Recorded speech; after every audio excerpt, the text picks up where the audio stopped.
She said, "We reserve your ranch for 150 guests," and my hands actually shook. I stared at the phone, thinking I'd misheard, then watched my inbox light up with a confirmation email that said exactly that. Reservation confirmed. Like I'd signed a deal I never saw. The part that turned my coffee bitter wasn't just the arrogance of it. It was the fact that GPS apps were already guiding people straight to my lock gate. At 7:30 in the morning, let me set the scene. It was one of those quiet ranch mornings when everything feels in its place. The sun hadn't fully committed yet. Cattle moved somewhere out by the north pasture. A few birds argued in the cottonwoods. My mug was too hot to drink properly, so I stood at my kitchen window and let the heat warm my hands while the world woke up. And then I noticed something that didn't belong. A bright yellow arrow sign was stuck at the edge of the public road, pointing at my private gate like it had been in my family for generations. I figured it had to be a prank or a lost yard sale sign. I walked outside for a better look and realized it wasn't just one sign. There was a breadcrumb trail of them marching up the road, each louder than the last. Realtor Caravan 150. The final arrow sat barely 10 feet from my gate, like it was introducing the day's main attraction, my ranch. My neighbor Rick walked over from next door with the same expression I probably had, half ready to laugh, half afraid it was real. He pointed at the signs, raised his eyebrows. "Jake, you planning a party you forgot to tell me about?" "First I'm hearing of it," I said, and it came out flatter than I meant. Rick whipped out his phone and started taking pictures. "Document it before it gets interesting," he said. He's a practical man. He was also right. That's when the email came in. Subject line, ranch reservation confirmation. Denise Caldwell's name sat right at the top. President of the HOA for the subdivision that borders my property. The same HOA president who speaks like she runs more than HOA meetings. The email was short and smugly official. It informed me, didn't ask, informed that the HOA had reserved my ranch for a Realtor Caravan community showcase. 150 real estate agents. Check-in between 2 o'clock and 3 o'clock in the afternoon. Trailhead access allegedly covered under CC and RS. For their subdivision. For those who don't live under the gentle thumb of homeowners associations, CC and RS, covenants, conditions, and restrictions govern the people who signed up for them. They don't reach over a fence into someone else's hard-earned acreage and declare squatters' rights. It was like reading a note from a neighbor claiming their HOA bylaws gave them VIP access to my living room. Presumptuous enough to be almost impressive. Almost. Rick read over my shoulder and let out a low whistle. She's got nerve. I scrolled down and found the attachment. A map, a geofence pin marking the official event check-in location. Not the HOA clubhouse. Not any neutral public parking area. The little digital marker sat right on my gate coordinates, like a bullseye. Someone actually took time to program phones to send 150 people to my front door. 20 minutes later, like clockwork, the first casualty of this planning arrived. A woman in business attire stood on the shoulder of the public road looking puzzled, her phone held up like a divining rod. Rick called out, "You looking for the realtor thing?" She nodded. "The app says to check in right here, but..." She gestured to my lock gate. "That's because this is a private ranch," I said, walking over. "Non-event venue." Her surprise looked genuine, which made me feel a little sorry for her. She showed me her screen. Bright red dot right on my gate. The email forward matched what I'd received. Denise's name up top, HOA logo and all. I told her she was fine to wait on the public road, but should call the organizers for clarity. As she walked back to her car, I told Rick, "This is just the beginning, isn't it?" "Give it 90 minutes, he said, snapping another photo of the arrows. "Then it'll get real interesting." My first call wasn't to Denise or the HOA. It was to the county sheriff's non-emergency line. I explained we had unauthorized signage on the public right-of-way pointing toward a private gate, an event claiming to have reserved private property without permission, and a potential trespass situation brewing. The dispatcher took notes and said a deputy would be in the area that morning. Good. I topped off my coffee and thought through the shape of what I knew. Someone had programmed a geofence to my driveway. Someone had sent emails claiming a reservation property they don't control. Someone had planted signs leading people to a gate that doesn't swing for them. All of it done without so much as a courtesy call to the person whose name is on the deed. The sheer audacity made my cup rattle a little as I set it down. Not nerves, just the adrenaline that comes when you realize you're watching someone try to turn your private life into a public stage. Rick tapped the kitchen window and pointed toward the road. Another car slowed. Another agent stepped out, phone in hand, confusion on her face. The breadcrumb trail had done its job, and this was just the early wave. Ordinary confusion I can forgive. This wasn't that. The signs were professionally made and planted right up to the property line. The GPS was set deliberately. Even the language in the email, reserved your ranch, spoke to a mindset that saw my space as community overflow. There was planning here, not a misunderstanding about fences. A deliberate plan built on the assumption they could use my ranch without asking. I did what Rick suggested. I documented everything. The arrows, the geofence on the agent's phone, the email from the HOA president claiming they'd reserved my place. The evidence screen lit up with our name and theirs. My gut told me I'd need it. By noon, the annoyance dropped its mask and showed what it really was. Orange traffic cones lined the public road shoulder in front of my gate. A little pop-up tent with folding chairs appeared, complete with a check-in table. The whole setup hugged the county-maintained right-of-way like a remora on a shark. A vendor truck rolled up. The driver climbed out, clipboard in one hand, tool belt cinched, a man who came to do a job. He walked straight to my gate and examined the lock like he had standing orders. HOA cleared this, he said matter of fact. Here to ensure access for caravan. It was one of those moments where the absurdity hits you so hard you go still. The HOA doesn't have authority here. I said, this is private property. He looked up, confusion finally finding him. I've got a work order from the management company. He handed me a sheet with letterhead and meeting room confidence. Says to ensure gate access for the Realtor caravan. Rick arrived at my elbow like a hawk to a field. What work? He asked the vendor, polite but pointed. The man explained he'd been hired to install temporary access controls and make sure the gate could handle heavy traffic. Rick and I traded looks. This was beyond GPS errors and past assumptions. Someone had not only planned to use my land, they'd paid vendors to modify infrastructure as if this place already belonged to them. Certificate of insurance, I said, holding out my hand. For the event. He passed me a folder. I flipped through quickly. The policy listed the event location as Community Ranch Access Point. Already wrong. The most important section, additional insured, where my name should be blank. I lowered the pages. Realtors gathered near the gate, peering like tourists at a monument. A woman in heels jabbed the air with her finger.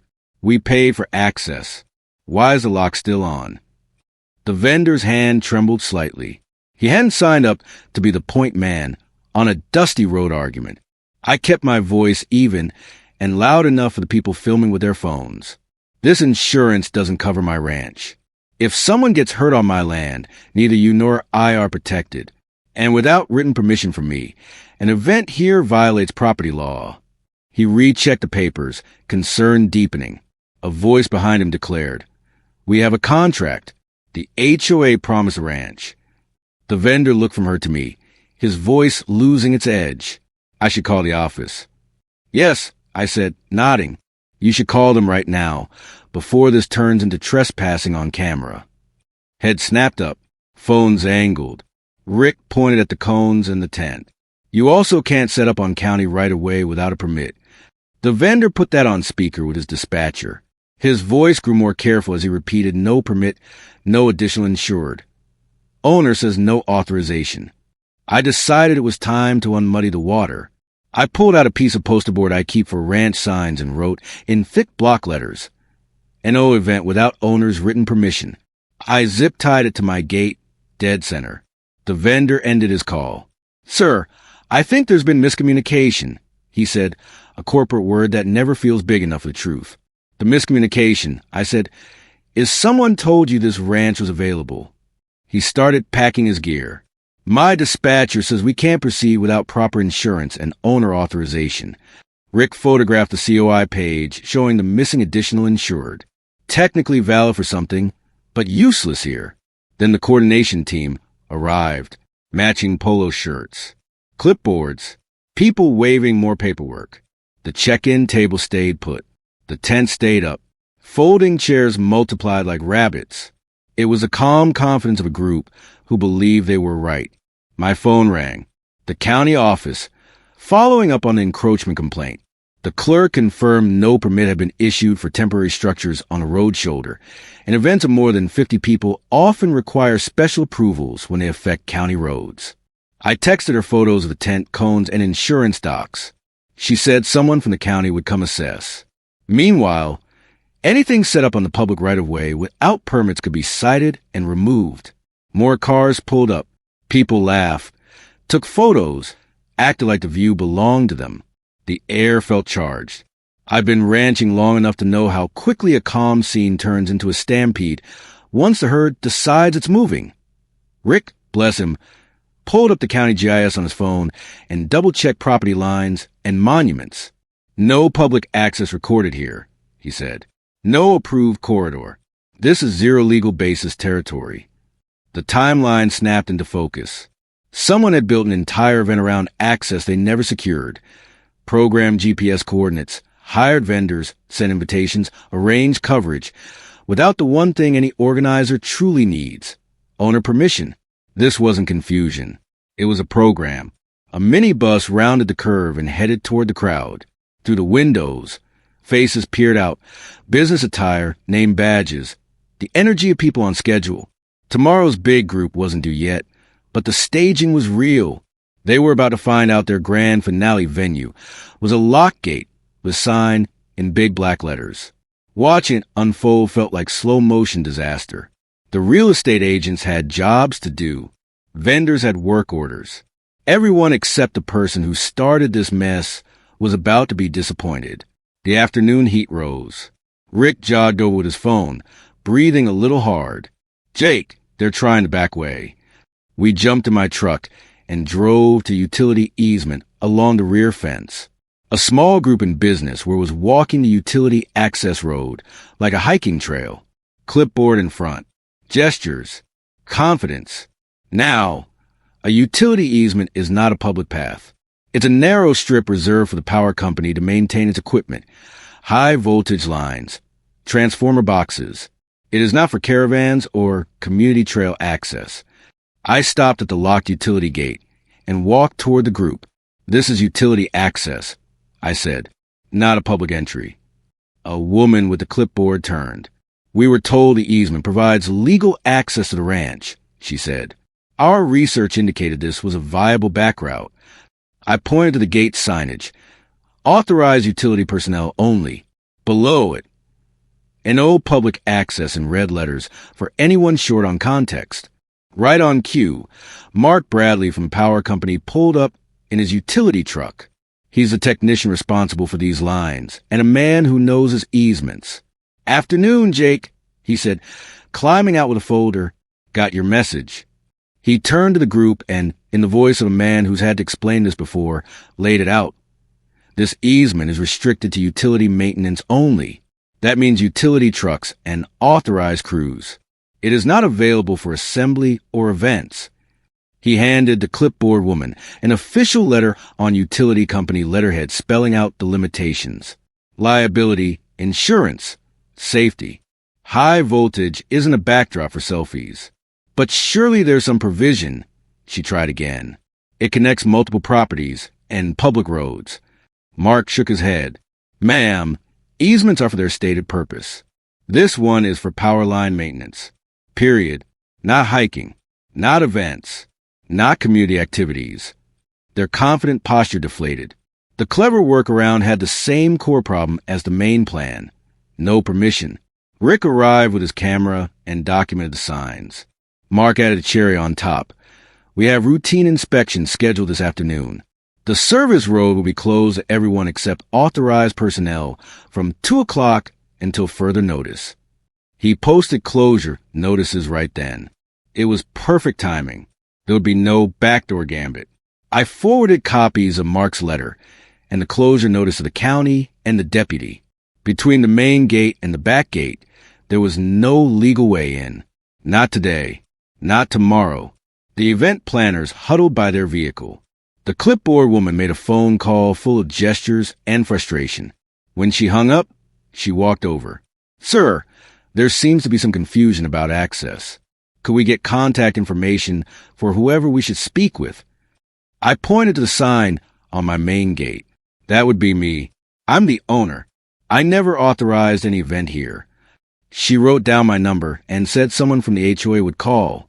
I told her I'd be expecting it. For the first time all day, I felt a flicker of sympathy. You could see it in their faces. They weren't trying to argue with the power company or rewrite county code on the fly. They were working off bad information from somewhere higher up. That didn't make them right. It did make them human. But I kept thinking, if they're willing to stroll utility easements to get to a private gate, what else might they treat as community access? The afternoon, heat pressed down. We had hours to go before the scheduled peak. The utility easement wasn't a party ticket, and the red signs made that plain. The next morning, I sat in Ellen Carter's office at the county. Permits and event authorizations are her daily bread. She had my email spread across her desk, plus Rick's photos. The arrows, the tent, the cones on public right-of-way, the vendor COI. Ellen's been in her chair 15 years. She has seen every angle in property disputes. "So," she said, adjusting her glasses, "they claimed the county had owner consent on file." She typed and searched for any permits, authorizations, special use approvals tied to my parcel. Nothing. I handed her the forwarded email Denise sent to the real estate offices, the one with county consent attached. Ellen examined it, then opened a window I couldn't see from my side. "Jake, look at these headers," she said. Printing a page with server routing gibberish.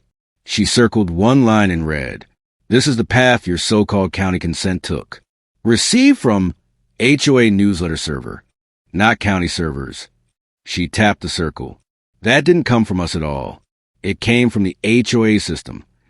She lowered her voice. "Forging county approval isn't clerical.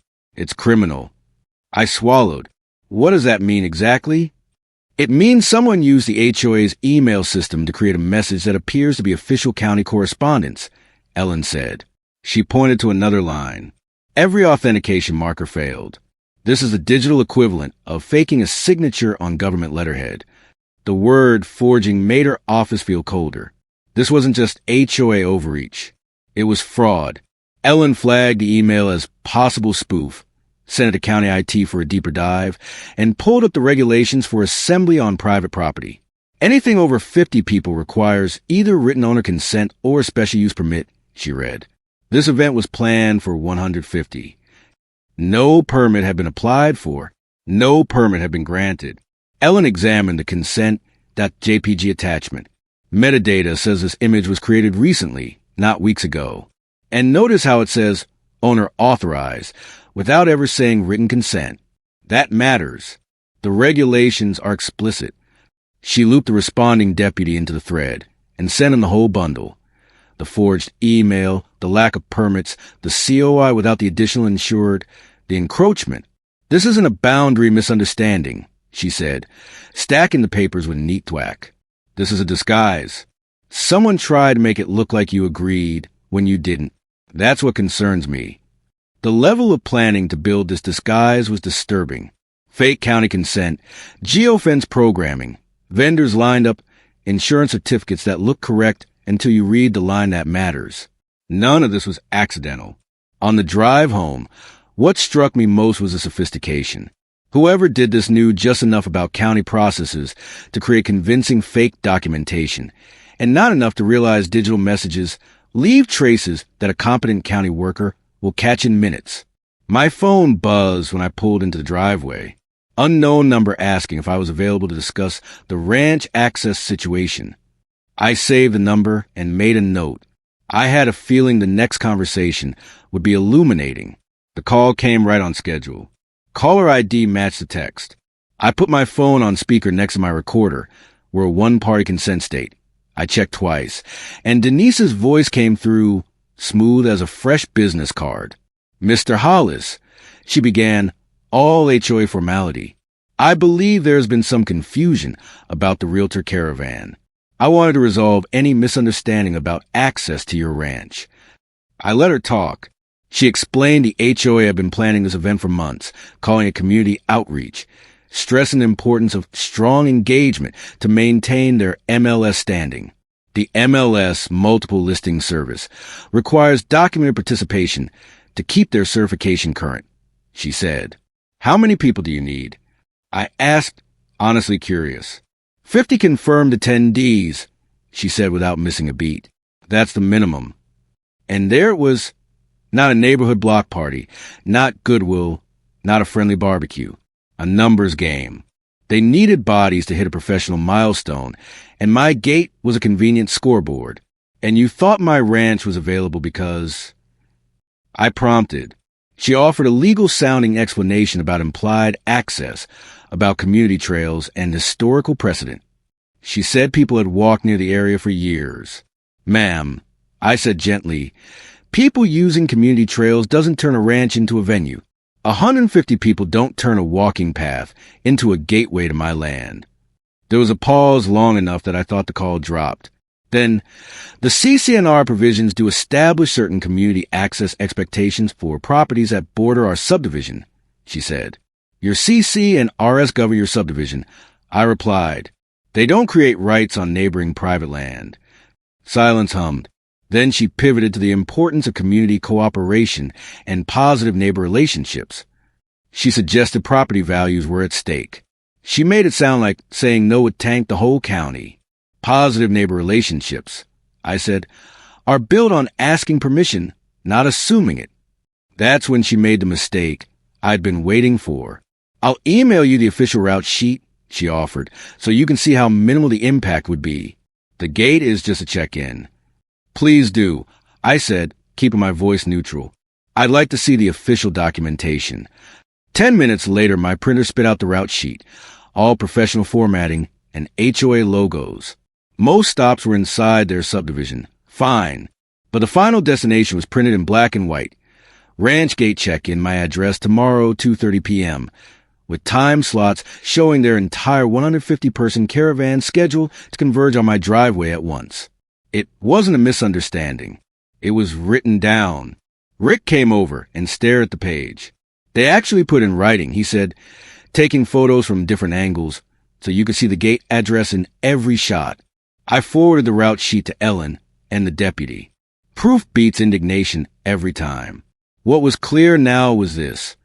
Denise wasn't trying to clarify anything. She wanted retroactive permission. The route sheet was their unofficial Hail Mary. The ask forgiveness, not permission, play in black and white. By late afternoon, the wind bent the Caravan 150 banner someone had attached to a road sign near my gate. Cars gathered along the shoulder, creating the kind of traffic slog that no one wants outside their place. A security guard approached my gate and radioed someone, pointing and shrugging toward the lock. A locksmith truck pulled up and parked directly in front of my sign. The locksmith got out with a kit that said he could open Fort Knox on a timeline. What's the job? I asked. He showed me a work order requesting lock removal for event access. Official letterhead. Signature lines. No owner authorization anywhere. Do you have documentation showing property owner consent for this work? I asked.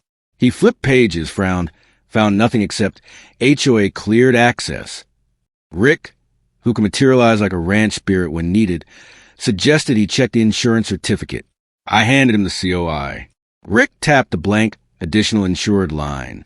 No Jake Hollis listed. The locksmith's professional caution kicked in.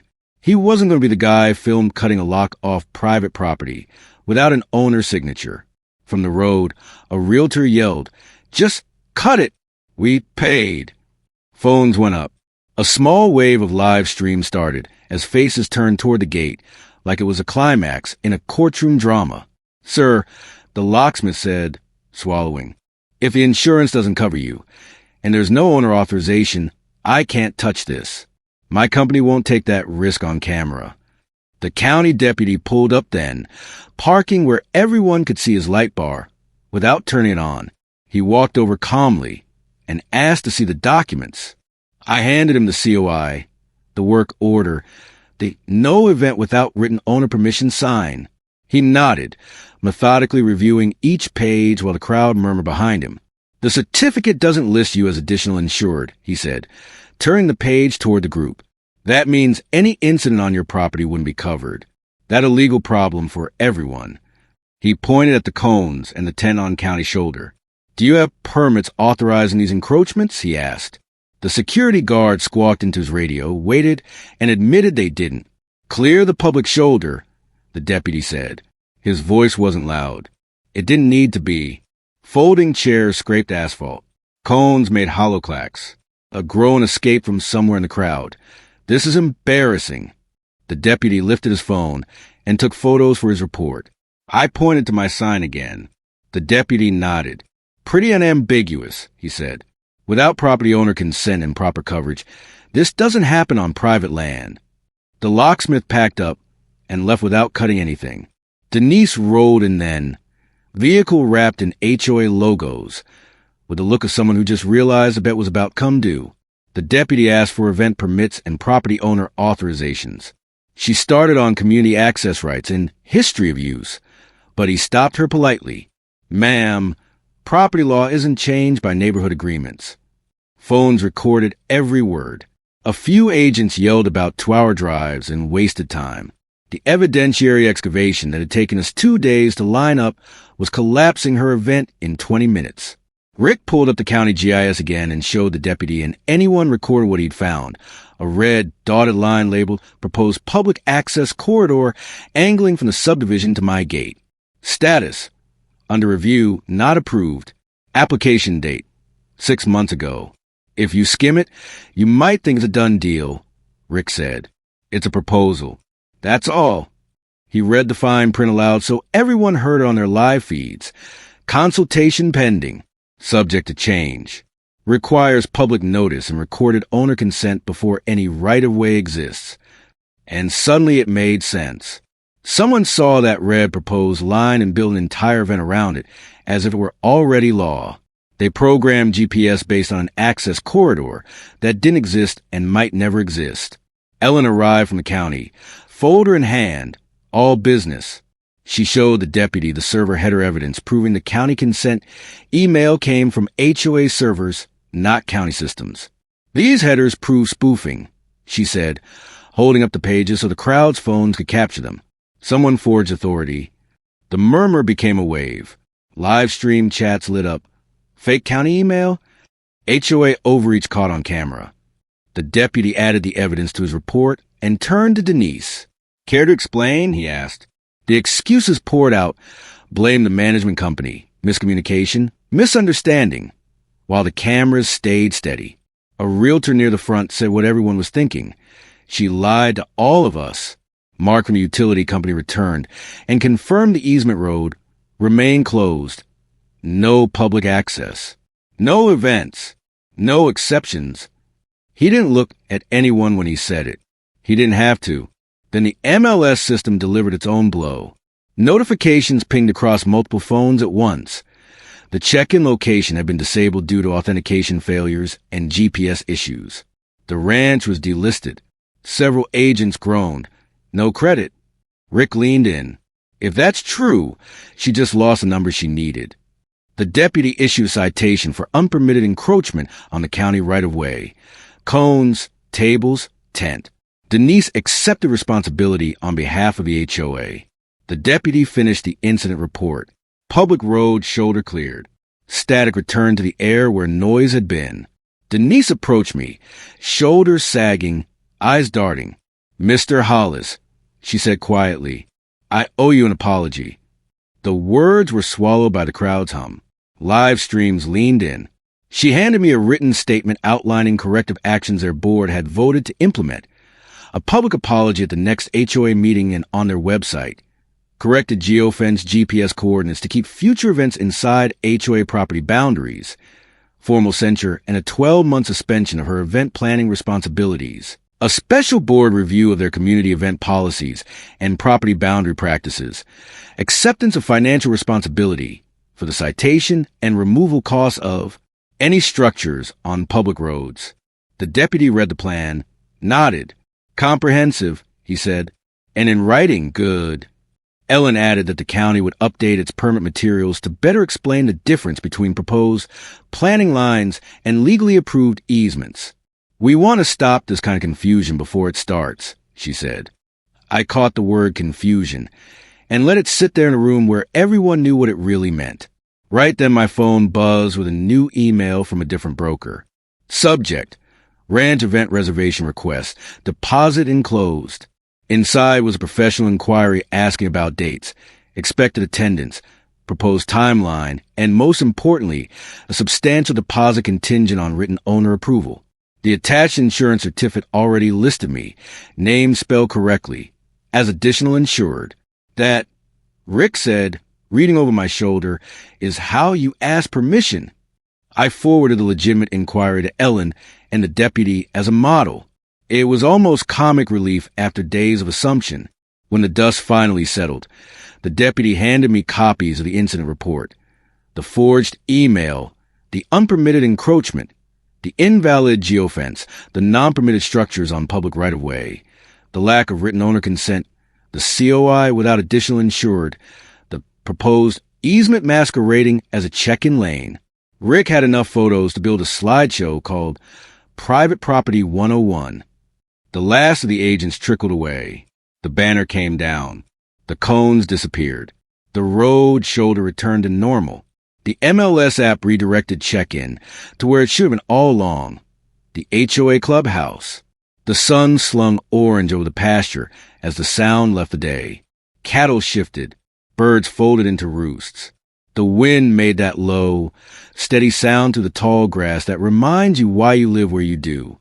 Rick stood next to me at the gate, looking out like a man finally hearing silence again. You know, Jake, he said, I've lived next to you 8 years. First time anyone tried to turn your ranch into a community center. I walked to the mailbox and pulled out a certified envelope that had come during the commotion. Updated liability documents from my insurance company. Language that spelled out the difference between invited guests and unauthorized trespassers. Clarity that any organized event requires advance notice and proper additional insured endorsements. Coverage is a safety net, but only when you're deciding who's jumping off the trapeze. Rick headed home as darkness laid down across the pasture. The road went back to being a road. No more cars stopping at a red. That wasn't theirs to follow. I stood by my gate and put my hand on the metal that had been the star of the show. The hinge the day spun around. Tomorrow morning would be just a gate again, keeping cattle in and strangers out. Before going inside, I glanced at the sign I'd put up in block letters. No event without owner's written permission. Sometimes the simplest statements are the most powerful. The quiet kitchen felt like a different house than the one where I'd watch my coffee grow cold while strangers used my name on paper. I rinsed the mug, set it in the sink for tomorrow morning. The click of the gate behind me wasn't just a lock sliding home.